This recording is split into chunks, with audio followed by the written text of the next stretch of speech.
सुप्रभात बच्चों, कैसे हैं आप सभी। आशा है आप सब अपने अपने घरों पर एकदम स्वस्थ व सुरक्षित होंगे। बच्चों, हम आज की कक्षा में व्याकरण नविका का संज्ञा का टॉपिक करेंगे, ठीक है। तो सभी अपनी अपनी पुस्तक निकाल लें व उसको समझने की कोशिश करें। तो चलिए परिभाषा को जानना होगा।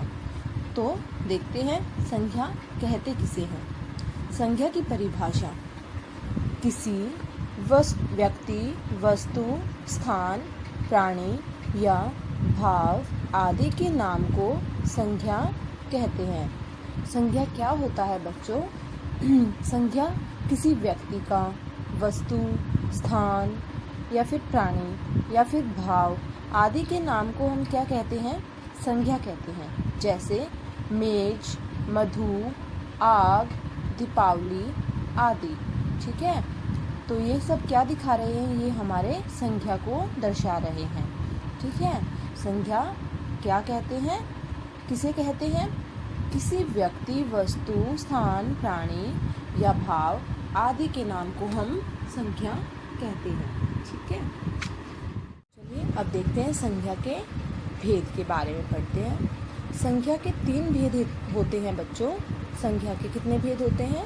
3 भेद होते हैं। एक होता है हमारा व्यक्तिवाचक संज्ञा, जातिवाचक संज्ञा और लास्ट होता है भाववाचक संज्ञा।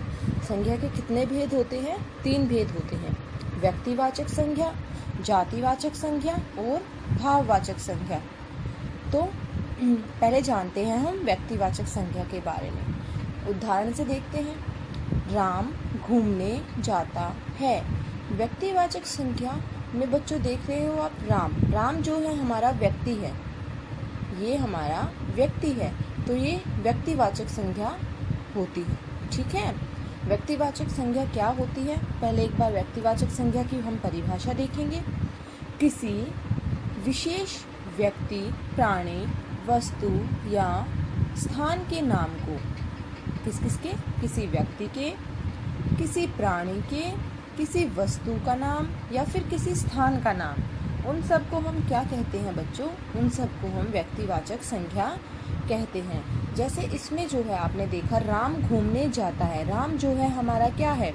ये हमारा व्यक्तिवाचक संज्ञा को दर्शा रहा है। दूसरे उदाहरण में देखिए, राम दिल्ली जाता है। राम तो है ही हमारा व्यक्तिवाचक संज्ञा, इसमें दिल्ली क्या आ गया? किसी स्थान का नाम आ गया। हमने पढ़ा ना, या तो किसी व्यक्ति का नाम हो, या प्राणी का नाम हो, या वस्तु का नाम हो, या फिर स्थान का नाम हो, उसे हम क्या कहेंगे? उसे हम व्यक्तिवाचक संज्ञा कहेंगे। तो दिल्ली हमारा क्या हो गया?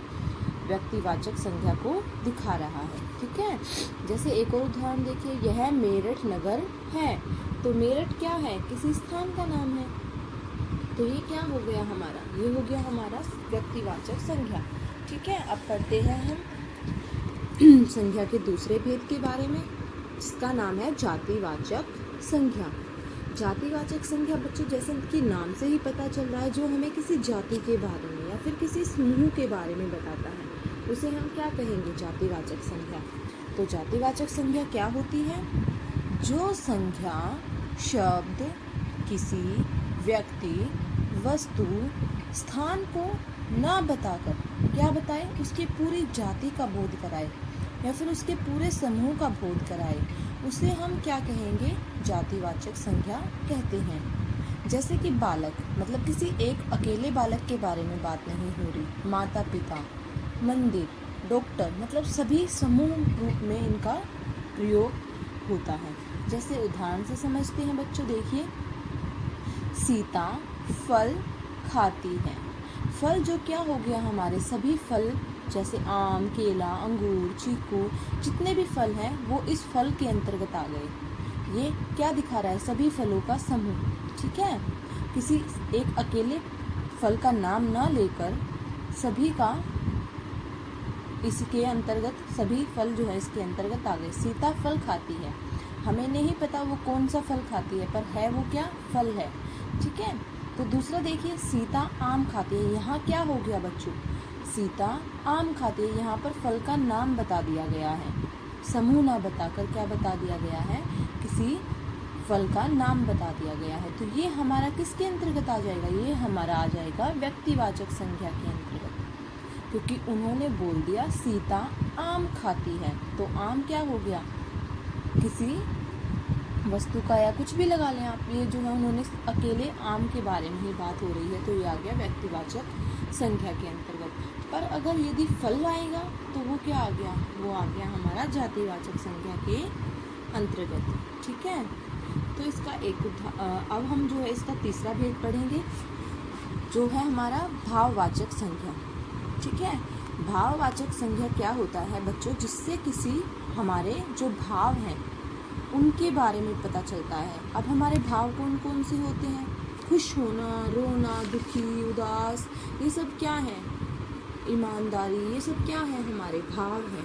ठीक है, तो जैसे उदाहरण से देखिए, पहले इसकी परिभाषा देखते हैं। भाववाचक संज्ञा क्या होता है, जो शब्द किसी भाव, दशा, अवस्था या गुण, दोष आदि का बोध कराते हैं, उन्हें हम भाववाचक संज्ञा कहते हैं। जो क्या कराते हैं, किसी वस्तु का भाव, दशा, अवस्था आदि का क्या कराए, हमें भाव बताते हैं।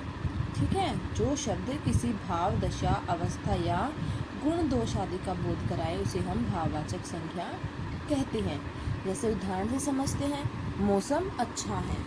अच्छा क्या हो गया, मतलब कोई एक भाव हो गया ना हमारा, ये मौसम अच्छा है। वह ईमानदार है, ईमानदारी उसकी क्या हो गई, उसकी विशेषता बता रही है, उसका भाव बता रहे हैं, ईमानदार है। तो ये भी हमारा किसके अंतर्गत आ गया, भाववाचक संज्ञा के अंतर्गत। जैसे एक और उदाहरण देखिए, सभी आनंद चाहते हैं। तो आनंद हमारा क्या हो गया बच्चों, हमारे भाव को दर्शा रहा है, हमारी खुशी, यानी कि खुशी क्या हो गई, हमारी भाव हो गई। यह भलाई के मार्ग पर चलकर ही मिल सकता है। आनंद हमें कब मिलता है, जब हम किसी भलाई के मार्ग पर चलेंगे तो हमें क्या मिलेगी, अंदर से खुशी मिलेगी। तो भलाई क्या हो गया, हमारा भाव हो गया। ठीक है, किसी का भला करना हमारा भाव है। तो ये थे बच्चों हमारे संज्ञा के 3 भेद। संज्ञा पहले तो एक बार फिर से रिवीजन करते हैं। संज्ञा किसे कहते हैं, किसी व्यक्ति, वस्तु, स्थान, प्राणी, व्यक्ति के नाम को हम क्या कहते हैं, संज्ञा कहते हैं। जैसे मेज, मधु, ठीक है, आग, दीपावली आदि। संज्ञा के कितने भेद होते हैं बच्चों, संज्ञा के 3 भेद होते हैं। एक होता है हमारा व्यक्तिवाचक संज्ञा, दूसरा होता है जातिवाचक संज्ञा और तीसरा होता है हमारा भाववाचक संज्ञा। व्यक्तिवाचक संज्ञा के अंतर्गत किसी व्यक्ति विशेष का नाम होता है या प्राणी, वस्तु विशेष का। जातिवाचक जो है हमें किसी जाति के बारे में बताता है और भाववाचक जो है वो हमारे भावों को प्रकट करते हैं। तो ये था बच्चों हमारा संज्ञा का टॉपिक। आज के लिए इतना ही, धन्यवाद।